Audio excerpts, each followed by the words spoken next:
Alors on est le mardi 28 octobre 2025. Je suis entre Wittenheim et Ilsenheim. Il y a du vent. Et je suis arrêté pour au fur et à mesure que j'avance, j'essaye de mettre ce que j'ai dans le rucksack sur le vélo, de façon à avoir le moins possible de poids sur le rucksack. Rucksack étant là que s'il faut très rapidement charger quelque chose pour pas louper un train ou un truc comme ça, on met dans le rucksack et une fois qu'on est dans le train, on est parti sur le vélo. Avec toujours la même théorie, le poids doit être sur le vélo et non sur le dos. Et là en l'occurrence, je viens de remettre le rucksack et au niveau du dos, je suis vraiment bien. Voilà, je rentre dans des gros gants. J'ai des petits gants de muscu et je mets les mains là-dedans. Les petits gants de muscu servant à amortir les petites bosses quand on passe dans les bosses. Quand on fait la descente par exemple du lac du Fischbödel, ça secoue. Voilà. Aujourd'hui l'objectif ça va être d'installer quand même un compteur Shipper Diffusion parce que les applications, les mecs ils inventent des applis c'est complètement bidon, ils mettent de la pub dessus, c'est trop lamentable. Et donc je vais en mettre un à 8,99€, ils ont des bons petits compteurs filaires Shipper Diffusion, rue de la Chaire à Célestat. Et sur ce vélo j'ai pas des pneus neufs quoi.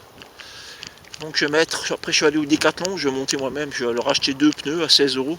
Le pneu, des Michelin, et puis bon ça c'est le projet, après tout peut changer au fur et à mesure de l'avancée de la balade. Allez, on règle un peu la caméra, on va aller boire un bon petit café au Cabane.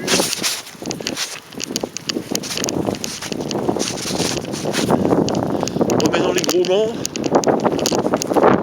Alors c'est agréable de rouler avec un vélo qui est bien réglé. Parce que l'autre il a fait son tour. Il avait 8000 km, sachant que j'ai installé le compteur bien avant le machin.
conneries de l'autre, et puis il fait pas les consignes et tout ça.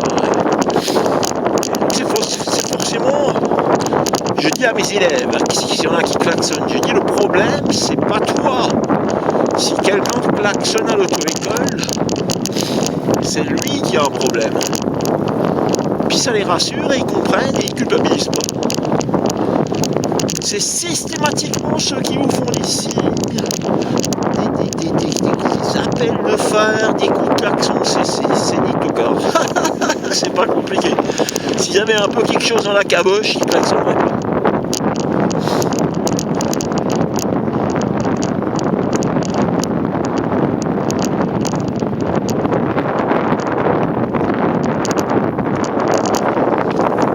Il y a le chargeur, la batterie du téléphone qui est sorti. Son emplacement pour ça aussi. Voir si Nicole elle a l'élastique. Ça aussi ça doit être fixé. Si on ne remarque pas, ça arrête de charger le téléphone. J'aime pas rouler avec j'aime pas avoir un téléphone sur